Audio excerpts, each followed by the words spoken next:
Meskipun pemuda itu adalah jenius teratas di daratan, dia benar-benar rata-rata dalam hal asmara. Berbicara tentang ini, ada sedikit rasa manis dalam nada Sovereign Phantom Demon. Dia melanjutkan, orang lain tidak dapat melihat keromantisannya sama sekali. Karena pemuda itu setiap hari disibukkan dengan berbagai pelajaran, dan lupa tidur dan makan. Dia adalah orang yang sangat baik. Dia tidak pernah mempermalukan siapapun. Dan sebagian besar penelitiannya bukan untuk dirinya sendiri, tetapi untuk orang-orang di dunia dan para pejuang dunia. Setelah bergaul untuk waktu yang lama, saudara perempuan saya sangat tersentuh oleh pihak lain dan jatuh cinta satu sama lain. Tapi dia tidak mengatakan yang sebenarnya kepada pemuda itu, dia takut akan meninggalkannya ketika dia mengatakannya, karena pihak lain mencintai kakak perempuannya. Menceritakan ini, dua garis air mata mengalir dari sudut mata sekte Master Illusion Demon. Jadi ketika mereka masuk jauh ke dalam alam rahasia yang belum pernah dimasuki siapapun sebelumnya dan mendapatkan harta yang menantang surga, kakak perempuan dan saudara laki-laki itu akhirnya mengungkapkan wajah asli mereka. Mereka membunuh pemuda itu untuk memenangkan harta karun. Sejak saat itu, kedua saudara perempuan itu putus hubungan.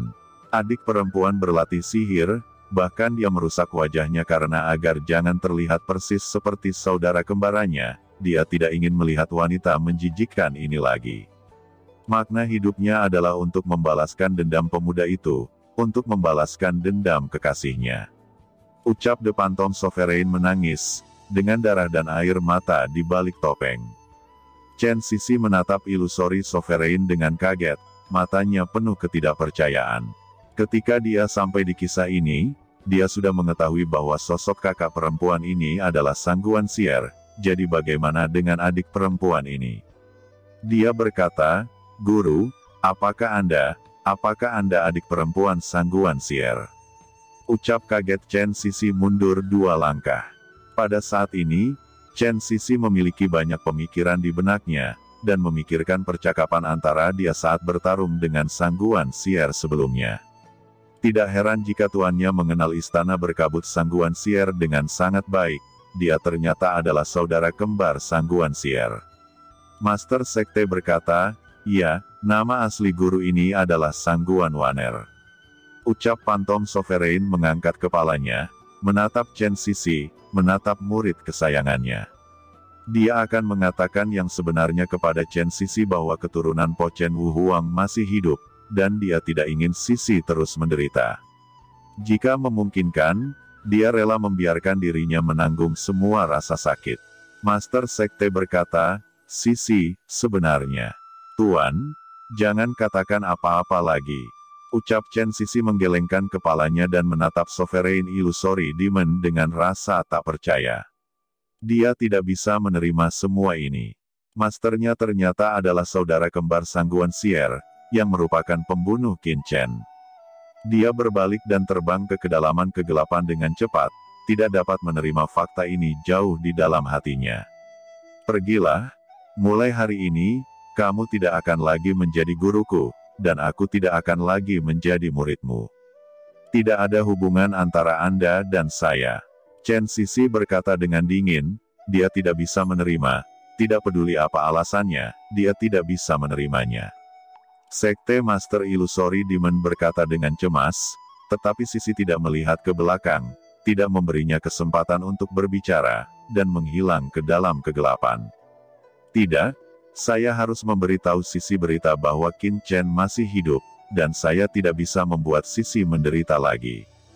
Gumam Sekte Master Phantom Demon mengertakkan gigi dan buru-buru mengejarnya. Dalam kegelapan tak berujung, Chen Sisi berlari liar, hatinya sedih, tuannya yang paling dihormati ternyata adalah saudara perempuan Sangguan Sier. Mengapa Tuhan begitu kejam? Tiba-tiba, sebuah cahaya muncul di kegelapan tak berujung di depannya, dan kemudian sebuah altar muncul di depan Chen Sisi. Chen Sisi tiba-tiba pulih dari kesedihannya dan melihat ke altar. Di altar, ada cahaya hitam. Permukaan bola cahaya itu penuh dengan mantra misterius. Mantra ini memancarkan napas yang berdebar-debar, Apakah ini yang diminta oleh Lord of Abyssal Demon untuk diambil?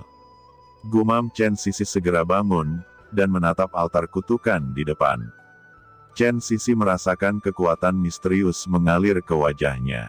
Dia punya perasaan bahwa berdiri di samping bola cahaya itu seperti berdiri di tengah laut yang ganas. Dia akan tersapu kapan saja. Untuk beberapa alasan, Chen Sisi merasakan kecemasan yang tidak dapat dijelaskan. Apakah benda ini yang bisa membuatku menerobos alam suci? Ucap Chen Sisi bergerak maju dengan hati-hati. Lord of Abyss Demon mengatakan bahwa selama dia mendapatkan benda ini, dia dapat menembus alam suci, dan dia hanya perlu membawa benda ini ke Lord of Abyss Demon. Apa yang ingin dia lakukan, maka Sisi tidak peduli. Memikirkan kekuatan sangguan siar sebelumnya, mata Chen Sisi tiba-tiba menjadi dingin. Untuk membalaskan dendam Chen Sao, dia bisa melakukan apa saja, bahkan menghancurkan langit dan bumi, itu tidak ada hubungannya dengan dia. Di dalam hatinya, hanya ada Qin Chen. Chen Sisi maju selangkah dan berjalan langsung ke altar. Gelombang energi menyebar, jantung Chen Sisi berdenyut, dan merasakan lautan jiwa di tubuhnya berjatuhan dan bergelombang.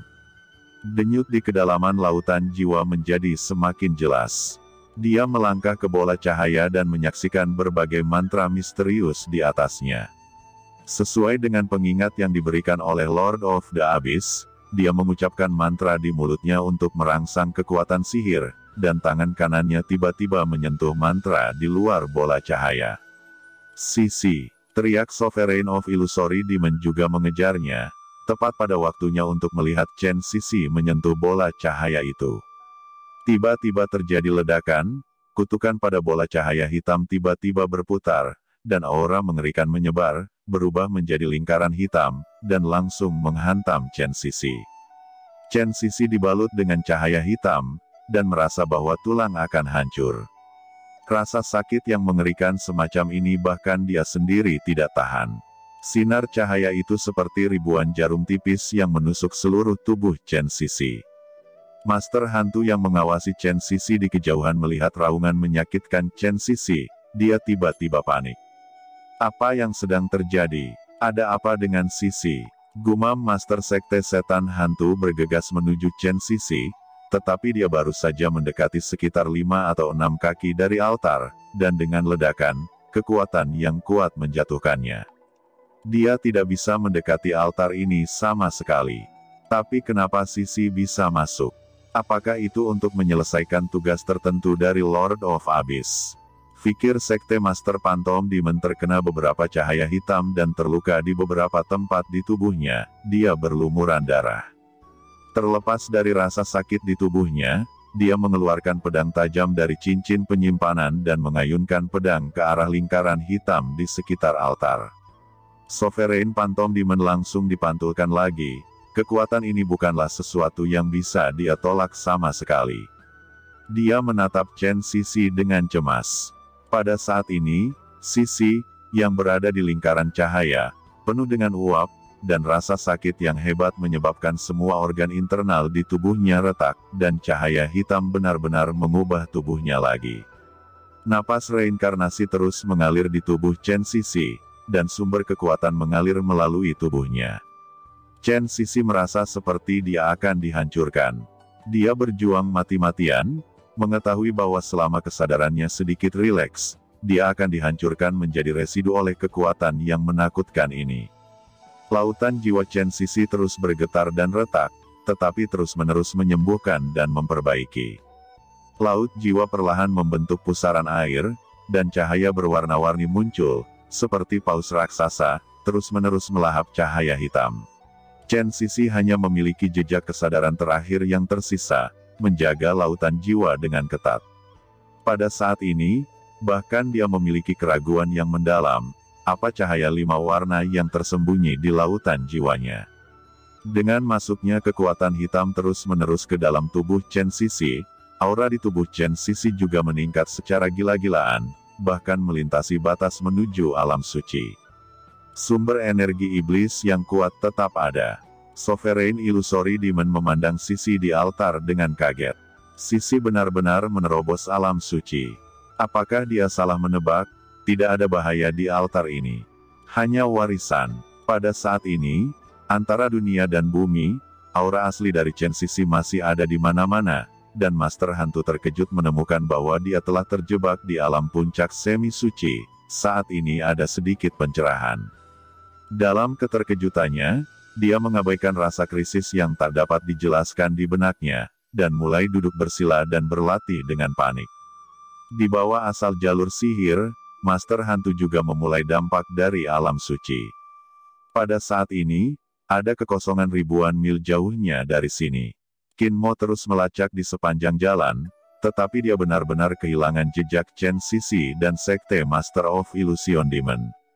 Aura iblis antara langit dan bumi telah benar-benar menghilang setelah sekian lama. Qin Mo mengerutkan kening, mencari dua orang di tanah terlarang ini seperti mencari jarum di tumpukan jerami. Tetapi pada saat ini, tiba-tiba, sarang setan kekacauan di hati Mo Qin tiba-tiba bergetar. Ada sesuatu yang menarik dari Chaos Nest. Qin Mo buru-buru menoleh dan melihat kehampaan di kejauhan. Samar-samar dia merasa bahwa sepertinya ada nafas di sana, yang tiba-tiba bocor keluar dan dirasakan oleh Chaos Demon Nest. Qin Mo segera mengguncang tubuhnya dan buru-buru datang ke sekitar kekosongan. Setelah beberapa saat pencarian, dia akhirnya menemukan lokasi spesifik dari nafas rahasia. Ini karena Qin Mo memiliki sarang setan kekacauan di tubuhnya, yang telah diubah oleh benih parasit, dan pada saat yang sama, ia telah memperoleh warisan Dao Setan Penguasa Abis. Ketiganya bisa digabungkan, ternyata itu tepat di bawah tanah. Gumam Qin Mo mengguncang tubuhnya dan segera melarikan diri ke tanah. Sementara itu di medan perang kuno, setelah Qin Chen memahami Sungai Dao, dia terus melanjutkan perjalanan. Tidak tahu berapa lama, tiba-tiba, aura menakutkan muncul di depannya, dan kertas jimat emas tiba-tiba bersinar dan sedikit bergetar, membimbing Qin Chen ke depan. Chen kecil, sepertinya ada yang salah dengan napas di sini. Kamu harus berhati-hati. Suara serius kucing hitam besar itu terdengar. Kekosongan di sini menjadi sangat berat. Dengan basis kultivasi Qin Chen saat ini, berjalan di sini seperti terjebak dalam rawa. Jika bukan karena perlindungan kertas jimat emas, dia mungkin telah terperangkap di sini. Apa sebenarnya tempat ini?